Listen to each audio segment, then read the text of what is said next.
Okay, so we're going to learn here today how to create and modify, or create or modify, a medication or a service. So we start off in our normal screen. We have to select our campus. I'm going to select a test campus. Click done, and we're going to go up and click on clients. Your screen is just going to say clients. It's not going to say people with a drop down.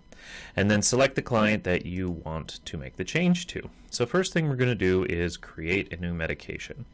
And we're on our in the chart, and we go down to medications, click on medications, and this has a full list of the client's medications. First is the scheduled, and then after that is the PRN. To add a new medication, we just click add new medication, and then we type in the name of the medication. So let's say we've got metoclopramide. Let's do metoprolol. And as you start typing in, it's going to come up in the bottom, and you want to select that. Don't add a new one unless it's not in there.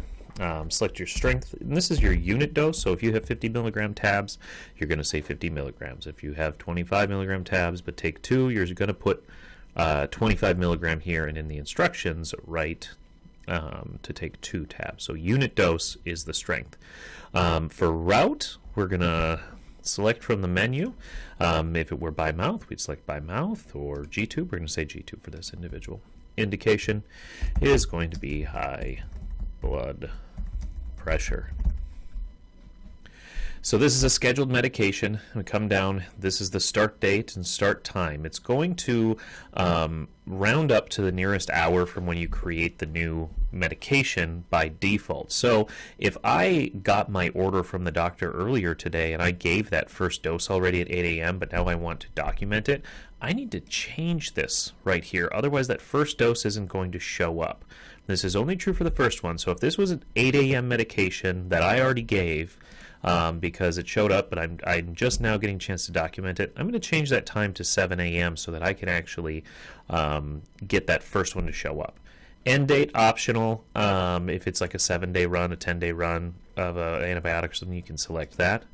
And then when will the medication be provided? So if it's provided at least once a day, you're going to go with daily.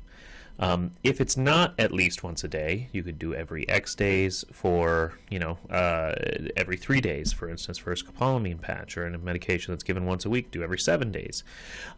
Even days and odd days we don't really do, because sometimes a month ends on an even day and then starts on an odd day, but the next month it could end on an odd day, and then the next month starts on an odd day. So don't ever pick those, actually. X days on, X days off. This is great for tobramycin, 28 days on, 28 days off, or some other antibiotics that they do, 14 days on, 14 days off. Weekly, if you select that, it's going to bring up specific days, and you can just select which days of the week that's going to happen, and it'll repeat every week. I'll show you what this looks like. You just select the number of days here. And then you've got monthly. Now, monthly is important to keep track of here, because you'll notice it says the 13th. And you can select the first Monday, second Monday, all these days of the week. But if you want it done, let's say on the 25th, you need to actually change your start date to be the 25th. But we're not going to do that here. We're going to stick with the 13th daily. And then we're going to specify our time. So if it's 2 specific times in the day, you're going to add 1 time, and you're going to say it goes at 8 a.m. and 8 p.m. It is important that you make sure that you select the provider. It may not come up automatically like it just did.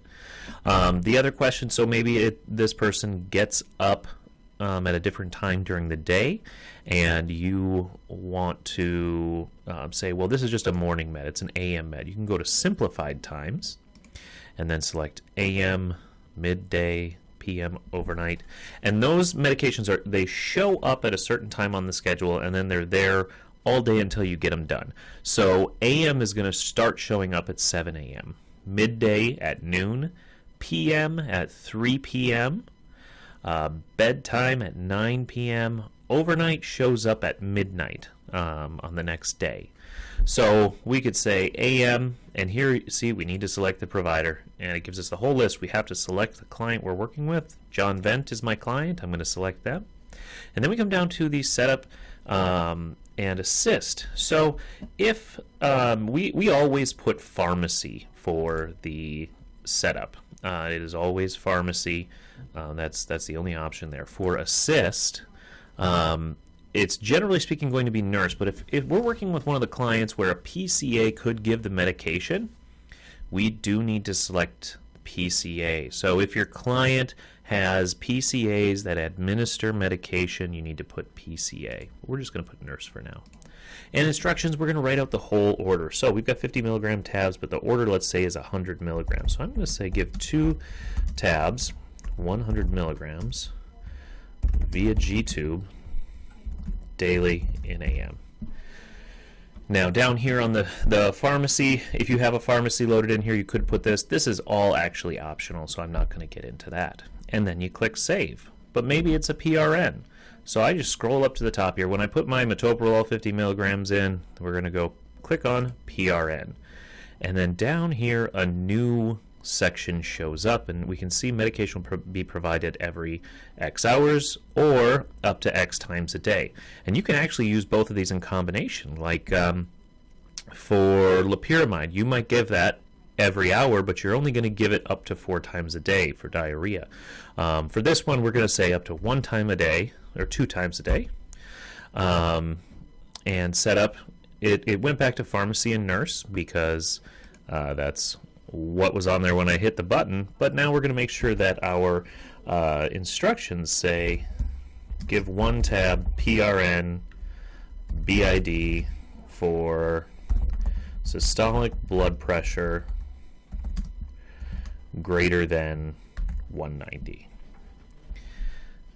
Now over here, I didn't talk about this before, but for both scheduled and for PRN, you have the administration note. Now, PRN is going to require a note by default, but you could actually require a note, for instance, on a scheduled medication. So you can say they have to record some sort of information there, or you can also require an injection location, a patch location, or a pain level, depending on the medication. As for this box down here, verify at administration always needs to be checked. That's what's saying we're going to do our 3 checks. Standing orders, never check. Controlled medication, if it's a controlled medication, we would click this button, and just keep in mind that is going to change it for the entire agency, not just for your client. So if it's not a controlled medication and you click it, it's going to mess things up across the board. Psychotropic medications are tracked separately, so we would select that. Hide on MAR, that's a good one to know about. So sometimes there are medications that only family gives, or the nurse doesn't actually administer.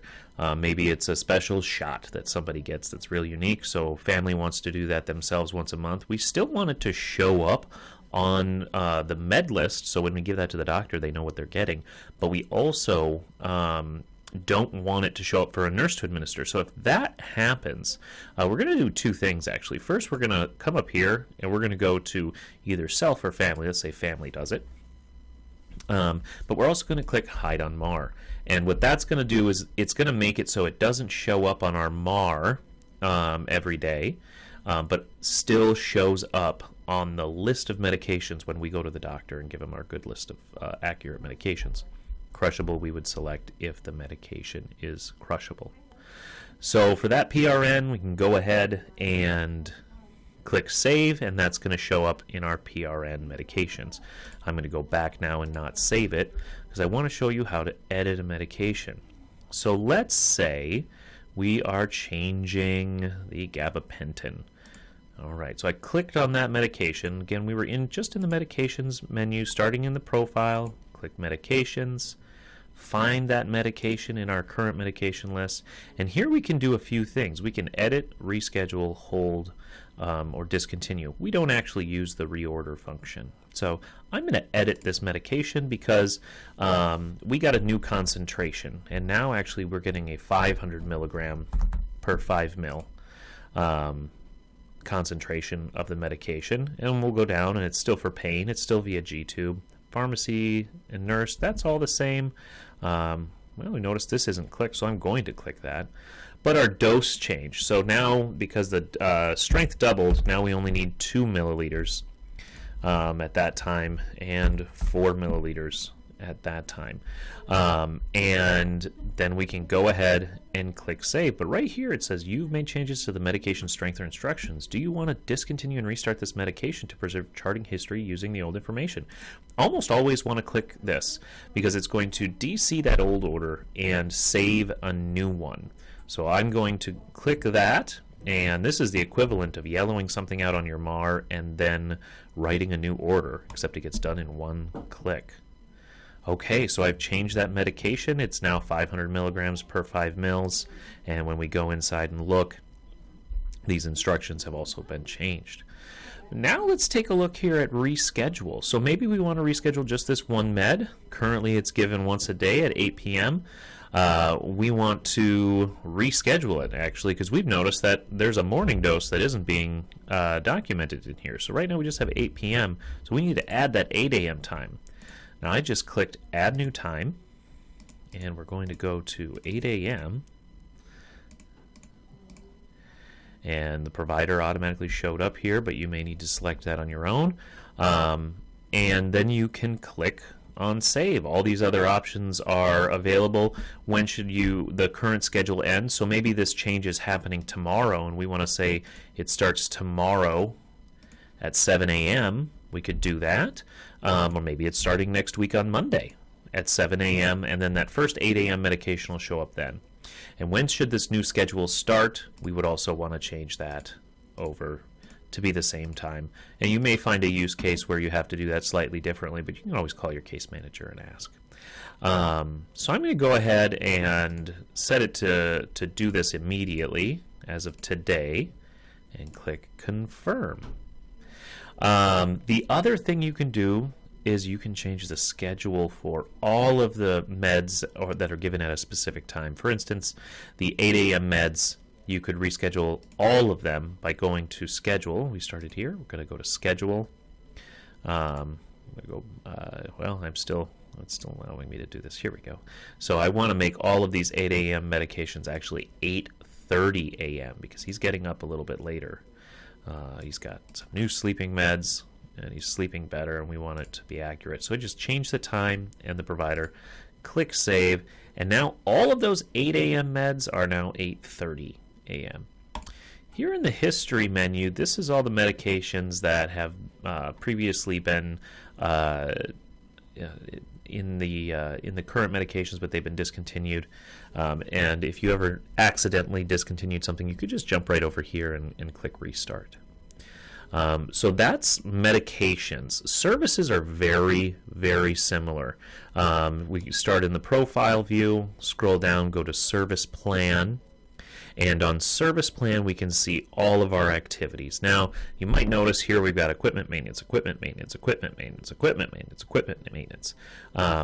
If that's the name of the service, if there's multiple services with the same name, you do need to click on them, and then it's going to bring it up so you can see the details by clicking that little drop down here. And we can see here at end of every shift, empty bedside, portable suction. And again, we have edit and reschedule. You can do that from here, and those are very similar to almost identical to how you do the medication. So I'm just going to show you how to add a new service. So let's say we need to do a vest treatment. So I've clicked on New Service, add a new service, and I'm going to start by just typing in vest to see if that shows up. So vest did show up, so we're going to add a vest treatment. Now maybe you're doing a treatment that is very unique and isn't on this predetermined list. If you look here under treatment, we have all the major body systems, and you could pick one of those. For instance, you could do a respiratory treatment if they have a unique specific respiratory treatment that isn't a vest treatment or a cough assist, which already exist. I'm just going to do vest treatment. Estimated minutes literally doesn't matter. That's for a different use case than ours. And you'll see here service will be provided daily. Same thing, same where you can add as many times as you want. You can do simplified times and select AM or whatever, or you can do specific time.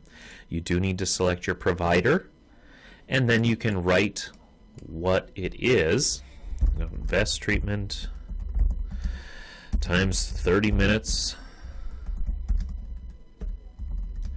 daily at 11 a.m.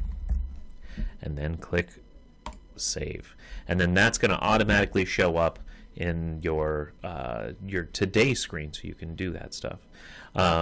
You also can view by schedule and see what time things are done, and it is the same thing where you can reschedule a group of things all at the same time. So that's how you do services. If you have any questions about this, call your case manager and ask them, hey, I'm adding this thing, or we need to put this in. What service type best fits that? And once you get used to it and see what things are listed as, you'll start to get a better idea of how to do it. But you can always call your case manager or the on-call nurse.